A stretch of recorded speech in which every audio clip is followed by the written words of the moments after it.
Hello kids, our today's topic is phonic sounds. Sound means आवाज़। और phonic sound क्या होते हैं बेटा? phonic sound इंग्लिश के जो हमारे लेटर होते हैं A to Z, यानी A से लेकर Z तक हमारे जो भी लेटर होते हैं इंग्लिश में, इन लेटर्स में हिंदी के किन वर्णों की आवाज़ हमें सुनाई पड़ती है, उन्हें ही हम फोनेटिक साउंड कहते हैं। तो इसे हम जानेंगे आज इंग्लिश के ए लेटर से। तो इंग्लिश के ए लेटर में देखो बेटा, हमें हिंदी के ए, अ और आ वर्ण की आवाज़ सुनाई पड़ती है। तो हमारे इंग्लिश के ए लेटर में ए, अ और आ, ये क्या है? इसके फोनेटिक साउंड या फिर फोनिक साउंड्स। ओके, तो अभी हम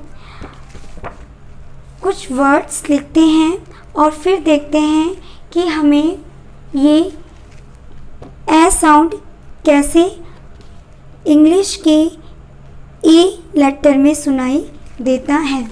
तो आइए हम इसे एग्जाम्पल से देखेंगे। Example,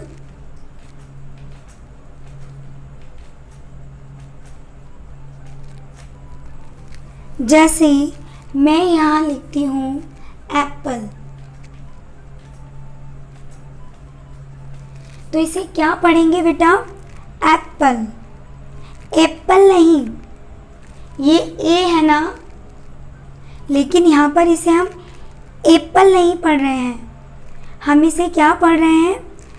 Apple, Apple.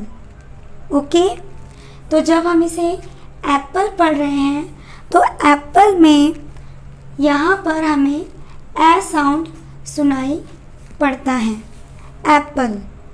ओके, ए साउंड हमें यहाँ पर सुनाई दे रहा है। अब अगर हम लिखते हैं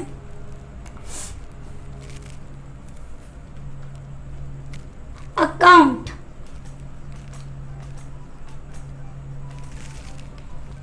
तो बेटा अकाउंट में हम आ काउंट नहीं पढ़ रहे हैं, हम इसे अकाउंट पढ़ रहे हैं। तो अकाउंट में आपको क्या, किसका साउंड आ रहा है? अ का, अकाउंट।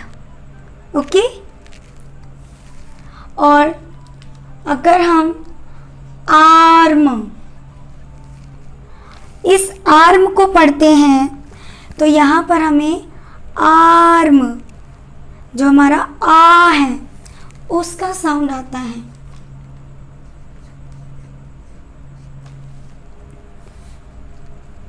तो आपने देखा कि किस तरह से हमारा जो ये ए लेटर हैं, इसमें हिंदी के किस किस लेटर का, किस किस वर्ण का हमें साउंड सुनाई देता है। जैसे मैंने आपको ए बताया था, तो एप्पल में हमारा ए है, अकाउंट में हमारा आ है और आर्म में आ है। ओके, तो सभी बच्चों को फोनेटिक साउंड ऑफ ए समझ में आ गया।